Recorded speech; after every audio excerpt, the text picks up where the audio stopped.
Hi, I'm Henry Crew, and in this video I'm going to be reviewing the brand new 2021 Ducati Monster. To say that this is a controversial bike is an understatement. The removal of the trellis frame seems to be all that anyone can talk about. I want to say straight away that the only thing that this bike has lost is a styling cue, and yes, although it does look a little bit more generic, it still retains enough thematic nods to be able to call itself a monster. It's weird that no one seemed that bothered when Ducati removed the trellis frame from all of the other bikes in the lineup. The most important thing for me at least is that this bike still rides like a Ducati Monster. I'm going to leave styling out of this video as much as possible. I think it's a bike that you'll either like or you won't. It's not 100% to my taste, but it has grown on me over the week or so that I've spent with it, and I do think the bike looks better in person.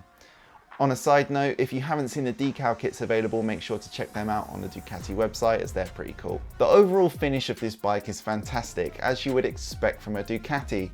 It has some lovely detailing in the seat, moulding and general bodywork. The only thing that did feel subpar was the seat. The mounting hooks popped out and then popped back in again when I shifted my weight, giving a cheap and flimsy feel to what was otherwise a high quality and very comfortable seat. Much like the seat, the overall riding position was pretty comfortable, not too aggressive and not too upright. After a long day in the saddle, I did start to notice that my knees were aching a little bit and I felt a little bit of strain in my arms and lower back, but that's nothing unusual. I think the simple addition of some knee pads would really help me support my weight a lot better. I did find the brake pedal was in a bit of a weird position. It's a very low angle, and when you press on it, you do feel like your toes about to touch the floor. Other than that, the overall ergonomics of this bike are great. The controls are all easy to access and the interface is a lot simpler than other Ducatis. I found the display to be clear and concise, and most importantly, fast. It's not as fancy as the Triumph TFT displays, but that's no big loss. The riding modes are abundant and easy to switch between, but this bike does lack cruise control, which you might miss on some of those longer runs. The rider modes are all customizable. I didn't really get into it, you'd have to have a play around. I would probably dial back the wheelie control as I found that a little bit invasive, and it did create a slight pogo effect to the front. When the front came up, it would slam it back down and then it would come back up again. Other than that, you don't really notice they're there. It's nice to know you have ABS and traction control though, especially when the conditions worsen. The mirrors are sturdy and nicely formed, but as with all big Ducati twins, once you get up in the RPMs, they vibrate like hell and you can hardly see out of them. Some would say that's Ducati charm, and some people just aren't going to get it at all.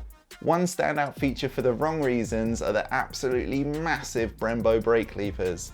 They function well, although they're hard to use with two fingers, but they're just so long, and they'd definitely be the first thing that I would replace. The headlight is a really strange one. You can't have a dipped beam on in daylight.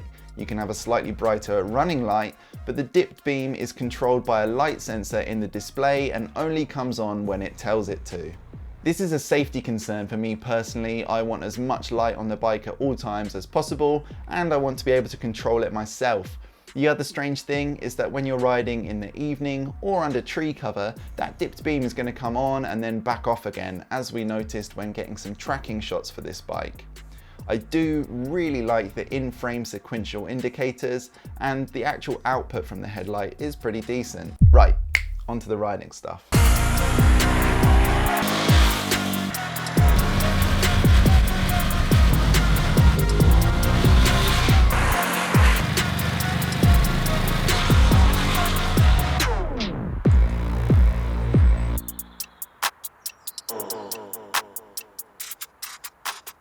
The first time I took this bike out for a spin, admittedly, I was a little bit hesitant. There's always a feeling out period, but I got off the bike feeling like I hadn't really been connected to it.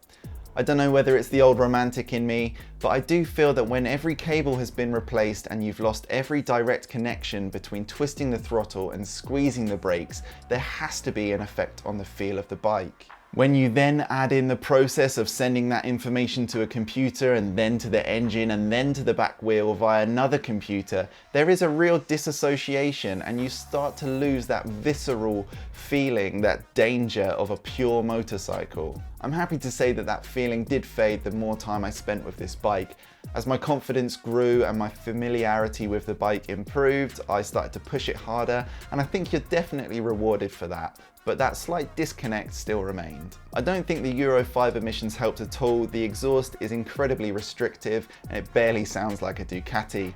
On top of that, there is a little bit of lag in the throttle. It just doesn't feel as sharp as I know it could, but that's nothing that an exhaust system and something like a power commander couldn't fix. Ride this bike how it was built to be ridden, and it will reward you with fistfuls of torque that make you feel you're going so much faster than you actually are. The quick shifter is effortless and extremely accurate, as is the throttle blipper. I feel this is an area where other manufacturers really skimp, and Ducati always knock it out of the park. The power is raw but manageable. It's a lot of fun, and you're not going to be losing your license in second gear, which is always a bonus. The engine has plenty of grunt and still feels peppy in sixth gear on the motorway. You're not going to feel that you lack power at any point. The suspension feels firm but forgiving. I didn't have any back-shattering moments when riding on some less than perfect roads, yet it feels responsive, sporty, and doesn't sag too much. The handling on this bike is incredible, and it truly feels weightless when in motion. The agility of this bike is phenomenal, better than any bike I've ridden, and I own a street triple. It flicks from side to side, and actually when I first got on this bike I was oversteering because it turns in so easily. This is really what's blown my mind and sold it for me. Yes, the engine is great, the brakes are great, the suspension's great, it's pretty comfortable, blah blah blah, but the handling is next level. Seriously, book yourself in for a test ride and stop whining about this Trellis frame. Overall, the new Ducati Monster is an absolute pleasure to ride, and at the end of the day, that is the most important thing. It's sporty, but not in an insanely scary, license-threatening or uncomfortable way. It's just great fun. It feels like a monster, and it still retains the quality and attention to detail of a Ducati. The first corner you throw it into, it will blow your mind. That wraps up my review of the Ducati Monster. I hope you've enjoyed it. Big thanks to Ducati UK for dropping the bike off to me and letting me spend some time with it. I hope you found this review useful and informative. If you have, please like and subscribe, it helps me out a lot. And if you'd like to put some gas in my tank for the next review, check out the link in the description to buy me a coffee.